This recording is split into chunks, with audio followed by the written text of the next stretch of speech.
renowned proprietor and educationist, Honorable Abayomi White, has raised concerns over the growing threat of kidnapping, banditry, and other violent crimes to Nigeria's education sector, warning that persistent insecurity is discouraging learning, threatening investors, and undermining the country's educational development.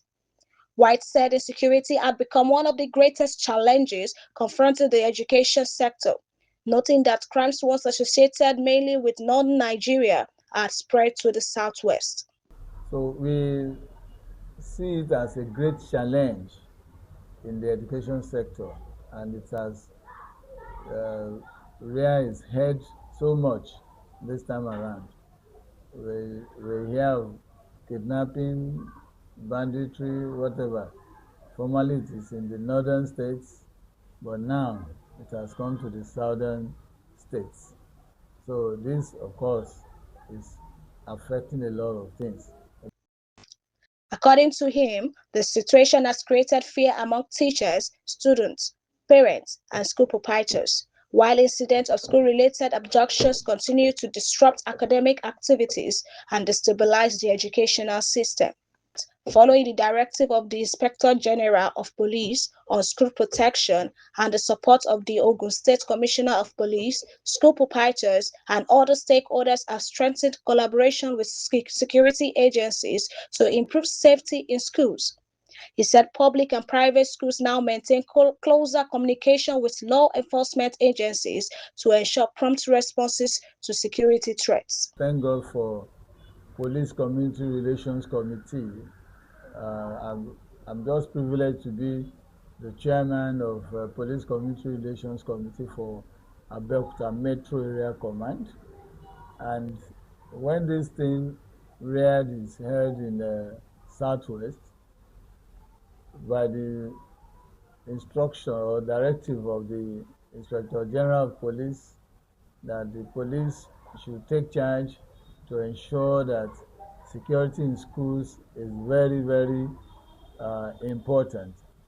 The Commissioner of Police in Ogun State, Bode Ojajuni, also re-emphasized what the Inspector General of Police has directed. So we took that advantage as PCRC members to call stakeholders together to work with the security agencies.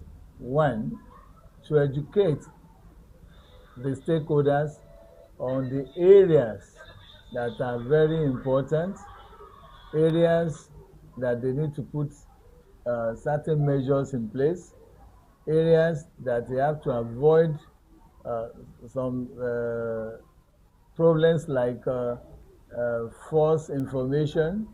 All these, we collaborated with the security agencies, like all the divisions under the Metro Area Command, that is 8 divisions. We organized this with all private schools and public schools in the area command. So this we are able to synergize on how to prevent rather than wait to combat. Prevention, they say, is better than cure. So this, we have been able to put in place certain strategies in all the divisions, all the schools in all the divisions, both public and private. We are able to liaise with all the DPOs in the divisions. They are also there. Immediately there's any information, they get across to the DPO directly. We put across so many strategies which may not be declared on air.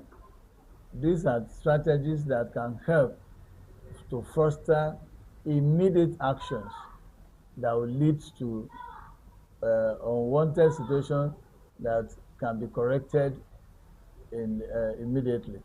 White disclosed that school administrators have established effective communication channels with security agencies, enabling suspicious activities and emergencies to be reported without delay. It still borders on the stakeholders meeting we have been doing. Even at each level of divisions, we have been able to have committees, security committees in place. The training we are given to uh, proprietors, administrators of schools on what steps to be taken, especially in our schools, to ensure that we have secured environments. Don't allow visitors anyhow into our premises. We don't allow anybody to just come and cajole us. Then another thing is, there's this fake news on a rumor that is rearing its head at every point in time. Something that has happened maybe 2021, they rebroadcast it and people start jittering. So we have been telling our parents, we have been involving them in so many discussions to let them know that, look, we are also ready.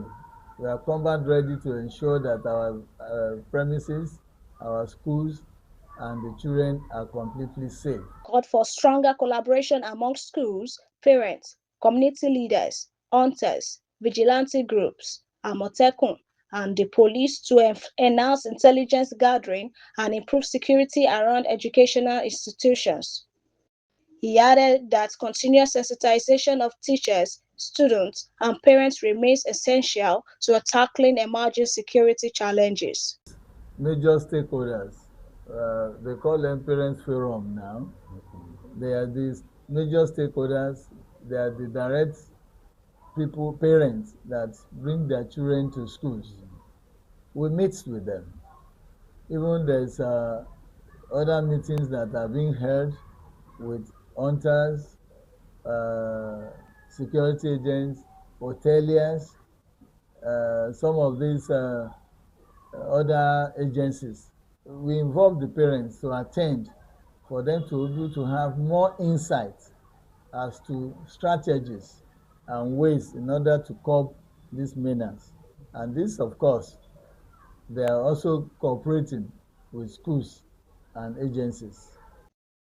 The proprietor urged schools to regulate access to their premises, discourage the spread of fake news capable of causing unnecessary panic, and embrace modern security technologies such as CCTV cameras, electronic alarm system, solar-powered lighting, and other surveillance facilities.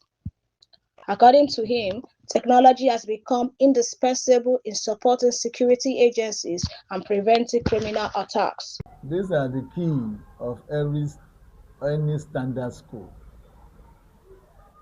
The moral decadence is one of the things that is encouraging those that are involved in the kidnapping, uh, banditry, or whatever. We can't rule out poverty as part of the issue, but then it is the immoral acts that started from the beginning. Like recently I think in Edo State, a guy was arrested who faked his personal kidnapping, and he was arrested. When he was asked what happened, he said his parents does not want to support him with money, so that's why he arranged for his personal kidnapping. And now that he has been, he believes that once he gets those ransom, he can easily use that opportunity to, even he's owing his brothers and nephews money, so he has to pay them back through the ransom and have enough for him to start his own business. That is an immoral act. Speaking on youth development, White said quality education, moral instruction, vocational training, and entrepreneurship remained powerful tools for reducing unemployment and discouraging young people from engaging in kidnapping, cultism, cybercrime, and other criminal activities. He, however, urged governments to ensure that education reforms are properly planned, adequately funded, and supported with the necessary infrastructure, equipment, and qualified personnel before implementation. In my own school, it's not possible because my students, they know what it takes. And most of the schools you are talking about, maybe those schools that they say they do graduation, we don't do such. We only do prize giving day activities, and it's a promotional activity which is purely academics. Then those that are finally leaving like primary six, it's a valedictory program for them to know that they are leaving that stage to another stage. So what we'll call them to come and do a sign out or sign whatever, that tells you that those things could be done outside the school environment, not in our environment. But technology is a key, is to assist in so many things, especially, let's take for example, CCTV cameras in schools, even in our houses. It goes a long way. It's to enhance and enable the security agencies to know where to start from, because they can't be everywhere. If you ask the number of personnel in the police, you can see that they cannot even cover half of the state, talk less of saying they want to cover each and every school in the environment. So for this, each and every school is expected to go technology for them to be able to discover some of these things at their fingerprints. Honorable Abayomi White appealed to government at all levels to provide greater support for both public and private schools through improved security measures and education-friendly policies.